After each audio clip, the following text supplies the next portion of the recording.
Shortened Tamil Senior, August 2002. 10 seconds.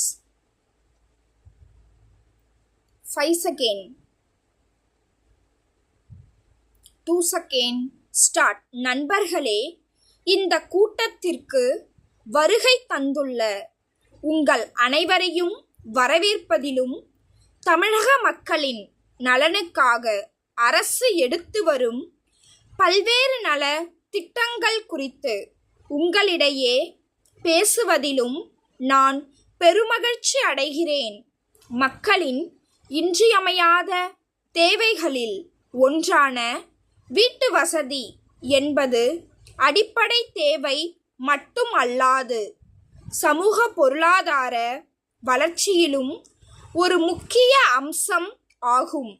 எனவே நமது அரசு ஒரு குடும்பத்திற்கு ஒரு வீடு என்ற அடிப்படை நோக்கத்தை நிறைவேற்றிட அனைத்து வகையான முயற்சிகளையும் மேற்கொண்டுள்ளது.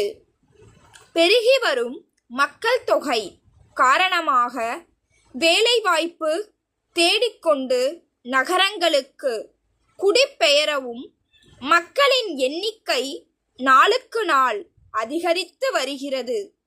அத்துடன் மாறிவரும் சூழலுக்கு ஏற்ப வீடுகளை அமைத்து கொள்ளும் தேவையும் ஆவலும் மக்களிடம் அதிகரித்து வருகின்றபடியால் அனைத்து தரப்பினருக்கும் தேவையான வீட்டு வசதியை அளிப்பதற்கு அரசு பல்வேறு வகையான திட்டங்களை நடைமுறைப்படுத்தி வருகிறது. குறிப்பாக அரசு ஊழியர்களின் வீட்டு வசதி தேவையை பூர்த்தி செய்வதற்கு குறைந்த வட்டியில் கடன் வழங்கும் திட்டமும் நடைமுறையில் உள்ளது. மேலும் அரசு ஊழியர்களுக்கு வாடகை வீட்டு வசதியும் அரசால் செய்யப்பட்டு வருகிறது. தற்காலத்தில் பல்வேறு பொதுத்துறை நிதி நிறுவனங்களும் வங்கிகளும் மிக குறைந்த வட்டி விகிதத்தில் வீடு கட்டவும் இருக்கின்ற வீடுகளை புதுப்பித்து கொள்ளவும் கடன்களை வழங்குகின்றன. எளிவலையானாலும் தனிவலை தேவை என்று மக்கள் எண்ணிய காலம் தற்போது மாறிக்கொண்டு வருகிறது. இதற்கு பல காரணங்கள் இருக்கின்றன. தனியாக ஒவ்வொருவரும் வீடுகளை கட்டுவது மிக அபரிமிதமான பொருள் செலவை ஏற்படுத்துவதாக உள்ளது. இது தவிர பாதுகாப்பின்மையும் மற்றொரு காரணமாகும். மக்கள் தொகை பெருகிக்கொண்டே இருக்கிறது. ஆனால் இயற்கையில் உருவான நிலம் மட்டும் எந்தவிதமான மாற்றமுமின்றி அப்படியே இருக்கிறது.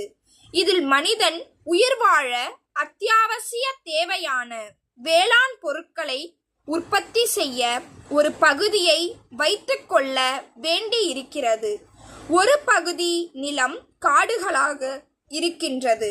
ஒரு பகுதி நிலம் தோட்டங்களாக மற்றும் தோப்புகளாக மாறிவிடுகிறது. எதற்குமே பயன்படாத நிலத்தடி நீர் வசதியே இல்லாத பகுதிகள் வறண்ட நிலங்களாக இருக்கின்றன. இவை போக மீதமுள்ள இடத்தில்தான் மனிதன் வீடு கட்டி குடியிருக்க வேண்டி இருக்கின்றது. எனவே வீட்டு வசதிக்கான நிலப்பரப்பு தேவையை விட மிகவும் குறைவாக இருப்பதால் காடுகளையும் விளை நிலங்களையும் நீர்நிலைகளையும் அழித்து வீட்டு மனைகளாக மாற்றிடும் போக்கு அதிகரித்துள்ளது. இது மனித இனத்திற்கே பாதகமான ஒரு போக்கு என்பதை அனைவரும் உணர வேண்டும். இயற்கை செல்வங்கள் அழிக்கப்படுவதால் மனிதனுக்கு உணவு பற்றாக்குறை ஏற்படும். சுவாசிக்க சுத்தமான காற்றும் குடிக்க நீரும் கிடைக்காது. கால்நடைகள் தீவனமின்றி நீரின்றி அழிந்துவிடும். இவற்றையெல்லாம் ஓரளவு உணர்ந்தே மனிதர்களில் பெரும்பாலானோர் தனி வீட்டில் வசிப்பதே சிறப்பு என்ற எண்ணத்தை கைவிட்டு அடுக்குமாடி வீடுகளை கட்டத் தொடங்கினர். மன்னார்குடியிலிருக்கும் பாமணி உர ஆலை பொது மேலாளர் திரு கணேசன் கோமல் தேரடி தெருவில் உள்ள தேவி கட்டமைப்பின் உரிமையாளருக்கு எழுதிய கடிதம். அன்புடையீர், எங்கள் தொழிற்சாலையில் இருந்து தங்களுக்கு அனுப்பிய 400 மூட்டைகள் யூரியா உரம் தங்களுக்கு வந்து சேர்ந்திருக்கும் என நம்புகிறோம். அவை வந்து சேர்ந்ததற்கான ஒப்புதல் கடிதத்தை உடனடியாக அனுப்பி வைப்பதுடன் விவசாயிகள் மத்தியில் அதற்கு ஏற்பட்டுள்ள வரவேற்பு குறித்தும் தெரிவிக்க கேட்டுக்கொள்கிறோம். எங்களுக்கு தங்களிடமிருந்து வரவேண்டிய நிலுவைத் தொகை எப்பொழுதும் இல்லாத அளவுக்கு மிக அதிகமாக சேர்ந்துள்ளது. இது குறித்தும் தங்களின் கவனத்தை ஈர்க்க விரும்புகிறோம். எதிர்காலத்தில் இவ்வாறு அதிகமான அளவில் நிலுவை சேராமல் எங்களுக்கு ஒத்துழைப்பை நல்குவீர்கள் என்று நம்புகிறோம்.